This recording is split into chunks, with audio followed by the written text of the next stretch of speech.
all of a sudden you have more ground clearance by putting the bigger tires on that. Because if you do a lift kit and you don't change your tires, the ground clearance isn't going to change because your axle and everything's still sitting in the same location. Right. It's just the body's sitting up higher. You know, so it's not going to do you any good for the ground clearance. The only way to do that is with bigger tires. And that's the same thing with the body, but the same way it works too is because you raise the body, ground clearance doesn't change until you put bigger tires on it, and then your ground clearance changes. So that's the whole point. It all kind of goes hand in hand. You run the bigger tire with the lift so it looks better, it's more proportional, drives better.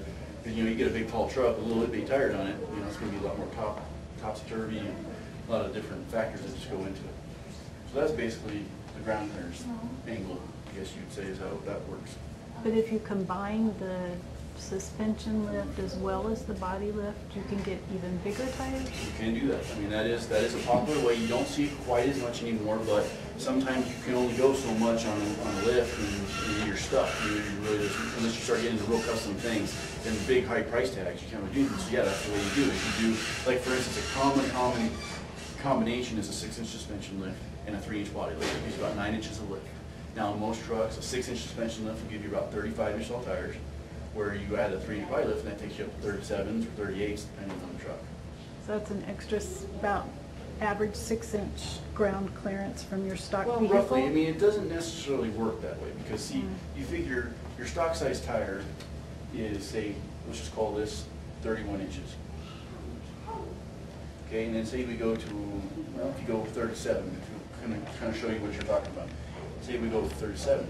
Well, technically, even though there's 6 inches difference there, you're not gaining 6 inches up just from the tires. You're only gaining half of that distance because of the circumference of the tire. You know, it's 37 around, which is 6 inches, but you get 3 on the bottom and 3 on the top. So basically, you're only gaining 3 inches. So technically, you go from a 31 to a 37, you're gaining 3 inches of ground clearance. That's all you're getting. Now, that's under the axle. Now, at the frame now, you're adding a big difference.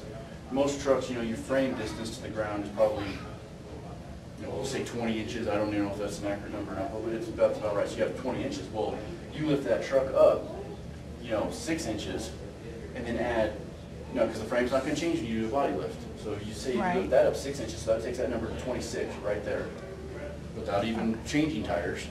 Then you say you add tires, that's going to gain you 10 inches of ground clearance underneath the frame. Because you have 3 here and then 6, actually it's 9 inches. Okay, okay, I get it. So, yeah, so that's basically how that works. Wow. That's pretty expensive. It can be. It seems like it can be expensive. It can be. I mean, it depends on the vehicle. You know, the older leaf spring trucks are pretty cheap. You can usually get a 6-inch lift for those things for $500. Really? Whereas a 6-inch lift on an independent suspension truck, you're looking anywhere from $12,000 to, you know, $2,000 just for the lift kit, not even including, you know, labor and things like that. So yeah, but then there's tires. Yeah, plus tires, yeah. Plus tires. I mean, on average, a typical, say, independent front suspension, 6-inch lift, 35-inch tall tires and wheels. Now, it all depends on what wheels and tires you choose because, like we talked about a couple months ago, there are so many different options to go from, and prices range from, you know, low to high. So, but on average, you're looking anywhere from probably around, anymore, I would say 4,000 to 3,800 to, you could get upwards of 5,500 for a typical package.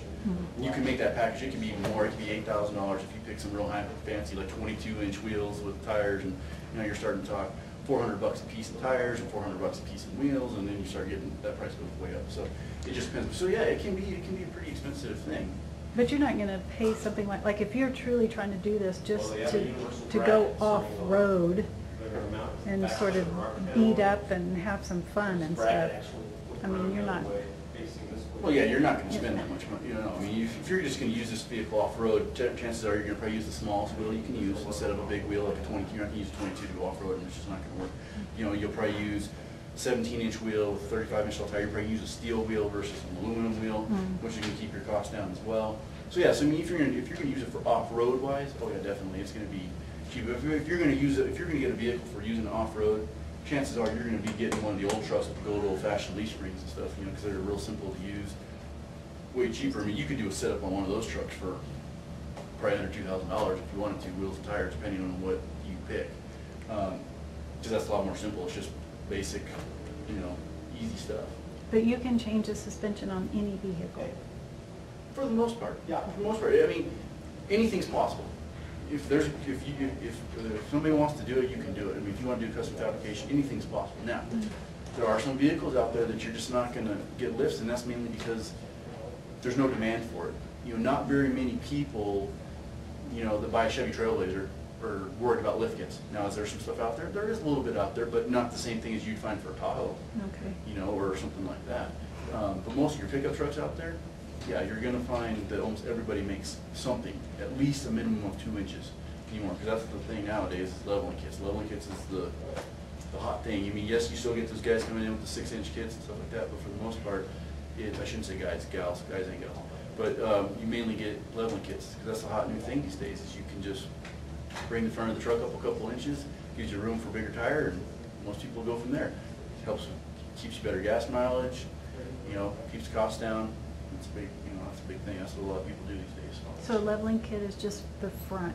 Yep, just the front, and that's why it's just why they call it. Basically, they should call it just the front leveling kit. A lot of people just call it generic leveling kit, but really, it's just the front only. And the reason why you have that is most of your trucks come from the factory where they sit high in the back. You want the big ones? Now, the main reason why they do that, this is a question I get all the time. People say, well, why do they do that? Well, the main reason why you have a truck sitting higher in the back than the front is because when you load the pickup truck, or even an SUV sit higher in the back too, but when you load the cargo area up, it brings the truck down and it keeps the truck on the level field, and that keeps the truck driving better.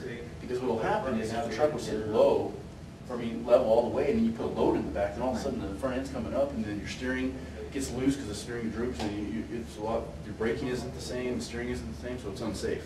And that's the main reason why people do that. Now, so what you do is when you do your leveling kit, all you do is you bring the front end up to match the back. Now, you might say, okay, wait a minute. You're bringing the front up to match. Now you're talking about how the manufacturers don't want to do that. Well, most people usually are okay with that, and usually most people that do that, they're not always going to use their vehicle. If they do, then we'll go in and we can lift the back up to keep that same factory rake, or we can put airbags or something in the back to keep the truck so that even when the truck's in level stock, when you load it up, you just put some air in the bags and it keeps it back up, and you don't have those problems.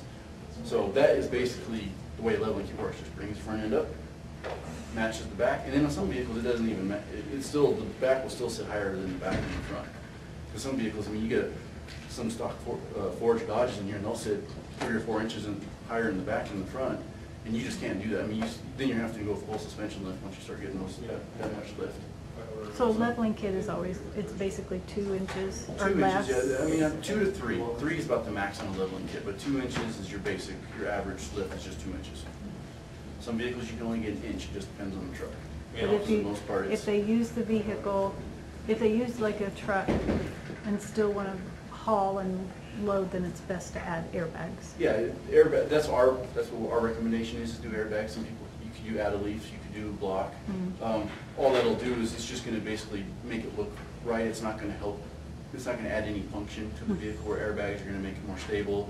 It's going to make it handle the load better. Just a better all-around package.